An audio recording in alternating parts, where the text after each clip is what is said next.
अस्सलाम वालेकुम। मां शहज़ाद उमरानी। दोस्तों, अॼु तव्हांखे ॿुधाईंदुसि हिन नए दौर जा जेके अज़ीम इंसान पाण खे सम्झंदा आहिनि। हिन ज़माने में उनखे तव्हां बि सुञाणो, असां बि सुञाणो। शायदि तव्हांखे यादि नथो अचे, मां तव्हांखे हिकिड़ो नंढिड़ो ॿियो टोटको ॿुधायां थो, तव्हांखे यादि अची वेंदो। हिकिड़ो माण्हू सोन जी मुंडी वठी आयो। हाणे सोन जी मुंडी वठी आयो, घरां पाए ॿाहिरि निकितो त कंहिं बि इंसान उन खां पुछा न कई त मुंडी घणे वठी आए, यार मुंडी त तोखे वाह जी ठहे थी। अहिड़ी का बि ॻाल्हि न हुई। वते आङुर खे टिंगराईंदो, घुमाईंदो, पर हिन खां कंहिं बि मुंडीअ जे बारे में पुछा न कई। घर आयो, ॾाढो परेशान थियो त अहिड़ी महांगी मुंडी मां वठी आयो आहियां, मुंडी पाइण जो को फ़ाइदो ई न थियो, जो को इंसान मूंखां पुछा ई नथो करे। दिलि में अची सलाह कई त मुंहिंजी मुंडीअ जे बाबति कोई मूंखां पुछा करे, चवे त यार वाह जी तोखे मुंडी ठहे थी।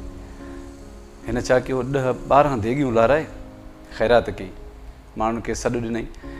देगियुनि विरहाइण वारनि खे चई त तव्हां कंहिंखे बि ईअं मानी न ॾिजो, जिते मां इशारो कयां उन्हनि खे मानी ॾिजो। हाणे मुंडी उनजी हिन नंढे चीच में पातल हुई। हाणे मानी तयारु थी वई त हिकु हिकु ॿुधायो, बाबा हे देग हिते रख, हे प्लेट हिन खे ॾे, हिन भाऊअ खे मानी ॾे, हिन खे पाणी ॾे।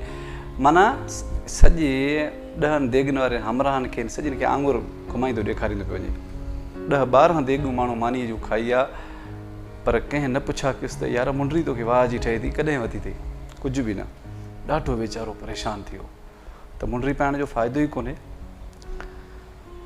अज़ीम इंसान जी ॻाल्हि थो कयां। हिकिड़े माण्हूअ खे ओचितो पैसो अची वियो, गाॾी वरितई, कपिड़ो लटो हेॾो होॾो। हाणे हिन खां को माण्हू पुछा त करे त तोखे हीअ गाॾी ठहे थी, कपिड़ा ठहनि था, तूं हाणे वॾो माण्हू थी वए। अची वीचारो परेशान। हाणे ज़मींदार ॾे वेंदो त ज़मींदार हुन खां कोन पुछंदो, छो जो ज़मींदार ऑलरेडी उन वटि पंहिंजो गंज आहे, त उहो छो पुछंदो कंहिंखां। हिन हिकिड़े ग़रीब मिसकीन माण्हूअ खे फ़ोन कई त मां तो वटि सुभाणे अचां थो चांहि पीअणु। उहो वीचारो मज़ूर हो, सुबुह जो मज़ूरी ते निकिरी वेंदो हो साइकिल ते, वरी शाम जो मोटंदो। उन ॾींहं ते हिन ॾाढो इंतज़ारु कयो, उहो हिन जो अज़ीम इंसानु कोन आयो।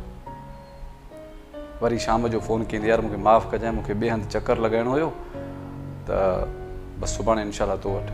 ॿिए ॾींहं ते बि उन वीचारे वक़फ़ो कयो। 400 रुपया पहिरें ॾींहं ते विञाई, 400 ॿिए ॾींहं ते।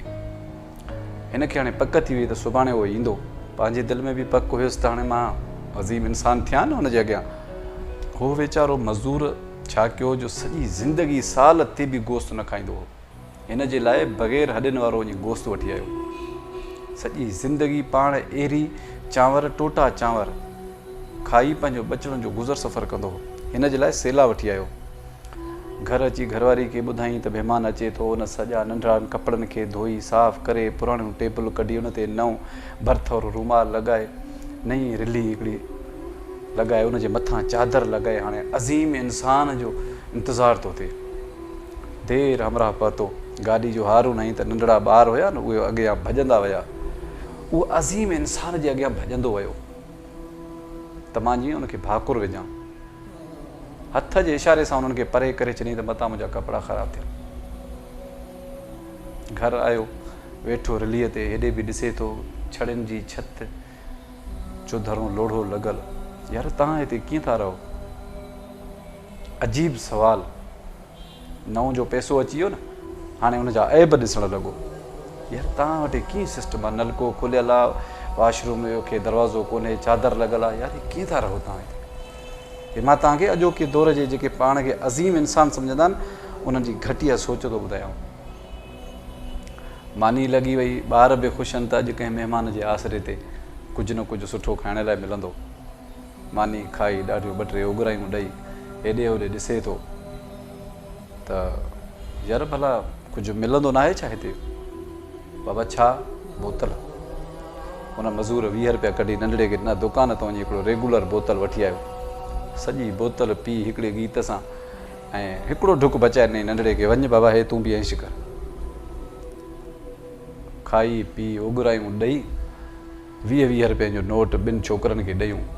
माना 20-20 रुपयनि जो नोट ॾेई उन्हनि ते थोरो कयूं वियो त माना मां हिकु अज़ीम इंसानु आहियां, जंहिं ॿारनि सां हथ बि न मिलायो, जेको अचण सां नलके जो बि ऐब कढी, छड़नि जे छत जी बि ऐब कढी, लोढ़े जो बि ऐब कढी, उन्हनि जे घर जे नंढड़े वॉशरूम जो बि ऐब कढी। अॼोके दौर जा नवां पैसे वारा ऐं अज़ीम पाण खे सम्झण वारा। मुंहिंजी दिलि चवंदी आहे त इहे जेके ग़रीब मिसकीन जेके ख़िदमत करण वारा आहिनि, यकीन कयो त अज़ीम इंसान इहे आहिनि जिन्हनि खे का बि लालच कोन्हे, पंहिंजे दिलि मुहबत ऐं ख़ुलूस सां कंहिंजी ख़िदमत कंदा आहिनि। ख़िदमत करण वारा हमेशह अज़ीम हूंदा आहिनि, ख़िदमत कराइण वारा अज़ीम न हूंदा आहिनि। मां उन ग़रीब मिसकीननि खे चवणु थो चाहियां त इन्हनि अज़ीम इंसाननि खां तव्हां अज़ीम आहियो। इन्हनि खे खाराइण जे बदिरां तव्हां पंहिंजे बचनि खे खारायो, जेको तव्हां साल में बि गोश्त मुर्गी मच्छी न ॾिसंदा आहियो। अहिड़नि अज़ीम इंसाननि खे खाराए पंहिंजे घर जी गिला था करायो। तव्हांजे गुरबत ते बि उनजी दीद आहे, ग़रीबाणे घर ते बि उन्हनि जी दीद आहे। त अगरि उनजी दीद पई वाशरूम खे परदो लॻल आहे त कढी ॾे, हा 5000 रुपया हिनखे दरवाज़ो लॻाए। अगरि तुंहिंजो नलको खुलियल आहे, अचे हे 5000 ॿिया बि अथई त तूं नलके खे बि 4 दीवारी लॻाए छॾ। अगरि तोखे छड़नि जे छत ते ॾुख थो थिए त तूं हुनखे 20-50 कढी ॾे, त हिनखे छत पकी कराए तुंहिंजा नंढड़ा बचा। पोइ सम्झूं हा त तूं अज़ीम इंसान आहीं। तूं पंहिंजी गाॾी ॾेखारण ऐं तूं बोस्की ॾेखारण आयो आहीं त तोखां उहो ग़रीब मुतासिर थिए, तुंहिंजी पिरांदी हेॾो वेहे तोखे साईं साईं करे त तूं साईं साईं आहे। त मां तव्हांखे स्टार्टिंग में ॻाल्हि ॿुधाई त मुंडरीअ वारो किसो आहे। हिते अॼोके दौर में जेके पाण खे अज़ीम इंसान सम्झण वारा आहिनि न, यकीन कयो त मां पंहिंजे दिलि ऐं ख़ुलूस सां चवां थो त उहे मिसकीन जेके ख़िदमत करण वारा आहिनि न, उहे अज़ीम हूंदा आहिनि। उन्हनि जो क़दुरु तव्हां कयो। ऐं इंसान सुञातो ईंदो आहे किरदार सां, पंहिंजे नसुल सां, त कंहिं नसुल मां आयो आहे ऐं हिन जो किरदारु छा आहे। अज़ीम इंसान थियण का मामूली ॻाल्हि कोन्हे। जीअं मां तव्हांखे किसो ॿुधायो त हे अॼोके दौर जा अज़ीम इंसान। त वीडियो शेयर ज़रूरु कजो। मूंखे कंहिं नए मौज़ू ते ॾींदा इजाज़त। पंहिंजो ख़्यालु रखिजो। अलाह निगहबान।